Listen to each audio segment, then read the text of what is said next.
Desde muy chiquitito sentí una pasión por el cine y tiene que ver con varias historias, ¿no? Mi abuelo tenía un proyector 16 milímetros sonoro y cada vez que se hacía un cumpleaños iba con ese proyector, lo armaba, lo montaba y nos pasaba aquellas películas infantiles. Yo lo veía a él armando el equipo, enhebrándolo, el rayo de luz y me generaba una fascinación muy particular. Y un día tendría 6 7 años, me enseñó a proyectar, a enhebrarlo y desde ahí ese amor por el cine y por las máquinas.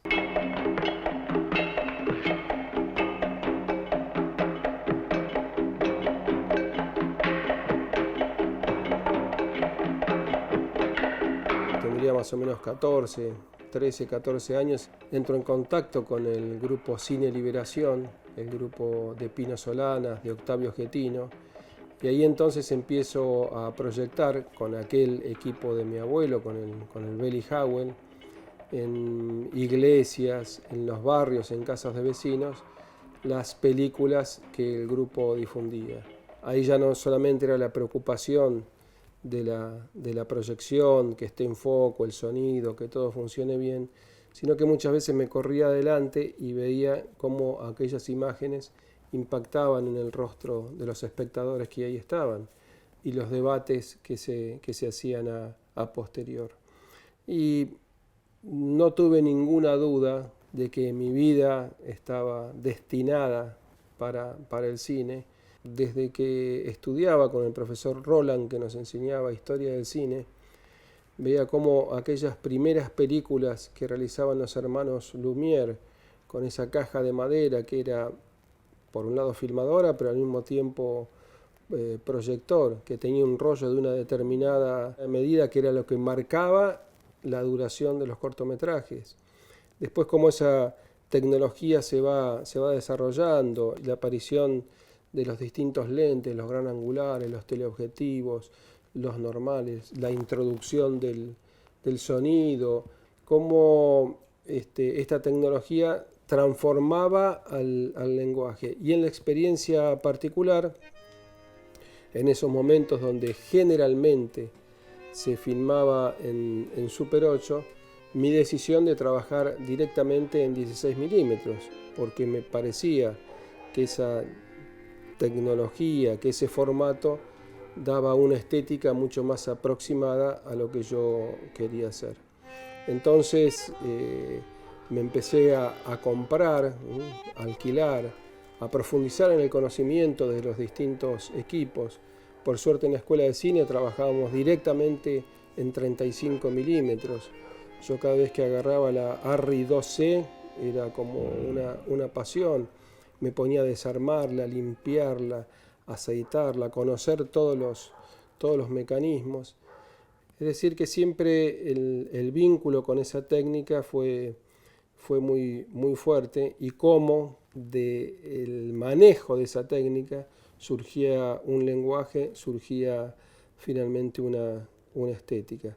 Y el montaje, para nosotros era la tecnología, eran las moviolas o moviolas muy simples donde con la empalmadora y un visor íbamos cortando, o ya cuando íbamos a los laboratorios Alex o Citeco o Cinecolor, trabajar con las moviolas Prevost, que podíamos trabajar la imagen y el sonido en forma independiente con los distintos canales, con las distintas bandas, pero que cada vez que queríamos hacer un fundido a negro, una sobreimpresión, era por un lado un costo tremendo porque había que pasar por una truca, pero también una pérdida de calidad en la imagen, ya que se hacían del negativo, había que hacer un máster, un dupe y después hacer ese trucado. Era verdaderamente complejo.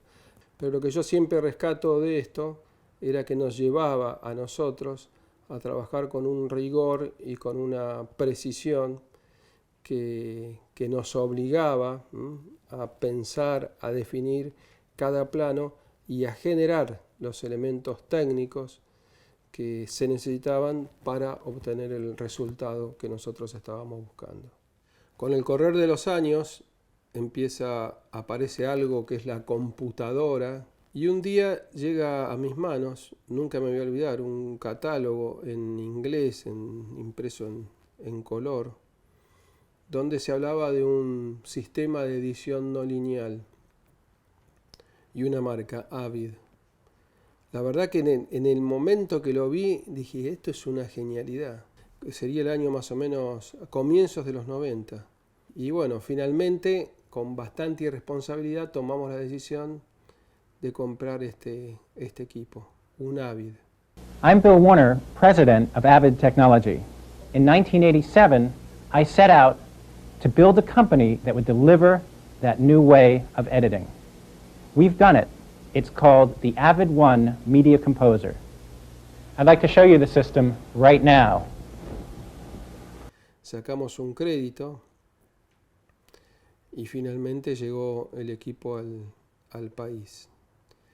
Vino con el representante para todo el continente, que era un hindú, y nos contó, por ejemplo, que el desarrollo venía siendo muy positivo y muy rápido, que ya la industria del cine norteamericano estaba pasando a esta tecnología.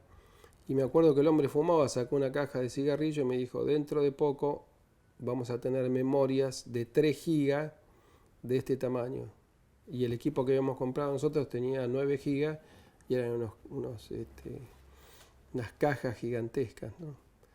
Y la gran maravilla fue ver cómo esa tecnología nuevamente daba un salto en la posibilidad del montaje. Eran los tiempos en que estábamos haciendo un documental, Cortázar.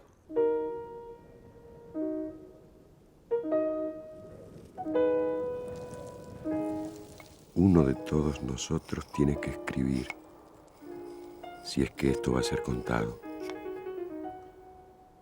Mejor que sea yo, que estoy muerto, que estoy menos comprometido que el resto.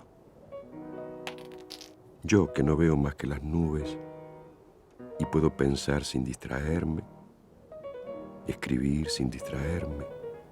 Ahí pasa otra, con un borde gris. Y acordarme sin distraerme. Ya sé que lo más difícil va a ser encontrar la manera de contarlo. Va a ser difícil porque nadie sabe quién es el que verdaderamente está contando. Si soy yo o eso que ha ocurrido. Es un día para no moverse de casa, para inventar ceremonias de interior. Conceptualmente Cortázar la habíamos trabajado de tal manera, y habíamos tomado la decisión, que todos los testimonios que allí estén sean del propio Cortázar, o su palabra escrita, o sus testimonios, o sus canciones, pero que no haya ningún entrevistado que opine, o que diga, o que recuerde. Esto nos llevaba a trabajar con la voz del propio Cortázar. Seleccionamos un gran actor, Alfredo Alcón, que leía algunos de los fragmentos, pero en ese audio estaba poblado técnicamente de cintas magnéticas también, de distintas etapas, y esa base sonora nos llevaba a la construcción de un montaje que iba hilvanando esta narración, esta estructura dramática. Cortázar había algunos materiales que eran de televisión en blanco y negro, otros que eran de video en color, otros que eran de archivo cinematográfico en blanco y negro. Así que se trataba de un gran collage, de una gran rayuela, tomando el título de su gran novela. Entonces, la posibilidad de trabajar esto adentro del Avid, y la otra cosa que se venía desarrollando en paralelo, que era la posibilidad de llevar todo este montaje, todo este armado, a una ampliación, se hacía en Estados Unidos, y en Europa solamente había 2 o 3 laboratorios, ampliarlo a 35 milímetros y después presentarlo en una sala con una calidad que realmente era muy buena. Me acuerdo también cuando por primera vez llegó una prueba que mandamos a hacer en Estados Unidos. El laboratorio estaba en Los Ángeles. Nosotros estábamos filmando el documental. Por un lado, algunas secuencias que reconstruíamos en 35 milímetros. Unas secuencias más documentales en 16 milímetros. Archivos que, como les decía anteriormente, venían del cine 35, del cine 16, del video en Betacam o Numatic o de la televisión, y poder fusionar todo en un solo montaje, en un único montaje. Nos llegó esa prueba, le pedí a mi amigo Norberto Bulla, el dueño del Cine Lorca, si podíamos ir y proyectarlo ahí. Fuimos un día a la mañana y la verdad que era una maravilla, y nos dimos cuenta de que todo esto era posible, ¿no? Y cómo esto nos permitió nuevamente desarrollar una idea con un nuevo montaje, con una nueva estética, imposible antes de la irrupción de los sistemas de edición no lineales. Una vez más, la tecnología era la que nos permitía trabajar con estas estéticas nuevas.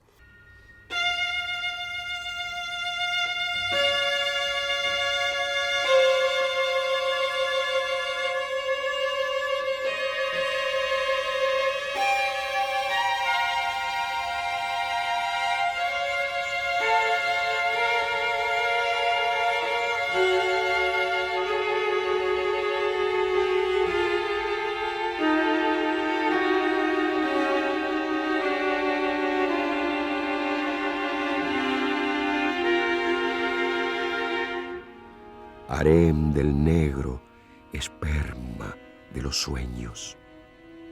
Padre profundo, pez abisal de los orígenes, retorno a qué comienzo, estigia contra el sol y sus espejos, término de los cambios, última estela de las mutaciones, palabra del silencio. Se diría que le gusta que lo aplanen, lo espatulen, lo tiendan en lisas superficies, como se hace aquí. Se diría que ama ser el trampolín desde donde saltan los colores, su callado sostén. Todo es más contra el negro, todo es menos cuando falta. Cedes a estas metamorfosis que una mano enamorada cumple en ti. Te llenas de ritmos, hendeduras, te vuelves tablero, reloj de luna, muralla de aspilleras abiertas a lo que acecha siempre del otro lado, máquina de contar cifras fuera de las cifras, astrolabio y portulano para tierras nunca abordadas, mar petrificado en el que resbala el pez de la mirada.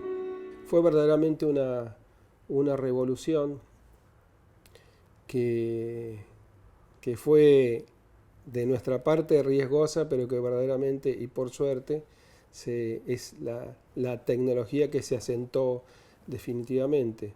Hoy cuando veo a los chicos, a las chicas que abren su laptop y ponen el Premiere o ponen un Avid, y es lo natural para ellos, bueno, hubo un momento donde esto era algo sorprendente, nuevo, y que venía a quebrar toda esa tecnología de la mecánica, de la electromecánica, de las moviolas Prevost y de la fotoquímica para llevarnos a este mundo de la digitalización, porque la palabra clave fundamental es esa, ¿no? Digitalización, el cambio en la tecnología, una vez que se empieza primero a digitalizar el sonido, donde también hubo una revolución tecnológica con las Digital Audio Workstation, en el sonido, la digitalización del sonido, la digitalización de la imagen y las nuevas posibilidades. En una de las exposiciones más importantes de tecnología llegaron de de Avid, de Estados Unidos, y nos dieron esta placa en el año 1994, hoy parece la prehistoria. Lo que dice esta placa es que fuimos los primeros en usar la tecnología Avid Online para la edición, un sistema que está haciendo historia. Y realmente fue un antes y un después, un antes y un después. Y ese antes y después cambió el lenguaje, cambió los ritmos, nuevas posibilidades. Y por eso yo sí vuelvo muchas veces a Cortázar, y si uno ve los documentales que se hacían antes de Cortázar y después de Cortázar, hacíamos muchos documentales en aquellos años, se hacían muchos en Argentina, sobre todo en 16 milímetros, realmente puede ver el significado que tuvo esta transformación y cómo a partir de ese momento se cambia la historia, como dice esta placa, y se inicia un nuevo proceso, una nueva estética, una nueva rítmica, un nuevo lenguaje. Toda esta tecnología, toda esta transformación, desde aquellas máquinas de Lumière hasta las cosas que vemos hoy, que son verdaderamente asombrosas, son importantes y cambian el lenguaje, pero ahí siempre está el alma humana y el artista fundamentalmente, ¿no? El artista con su mirada. Cuando uno ve el desarrollo del cine, en los años 60 ocurrió algo extraordinario.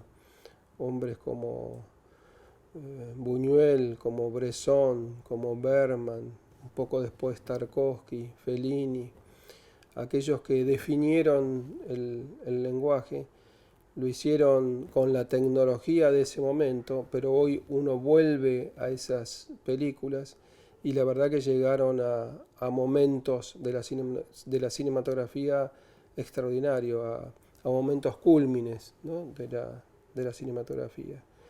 Yo creo que hay que volver siempre la mirada hacia esos orígenes, hacia esos artistas, y desde lo que uno es, desde la sensibilidad que uno tiene, con todos los que nos brinda hoy la tecnología, narrar el mundo que nos toca vivir.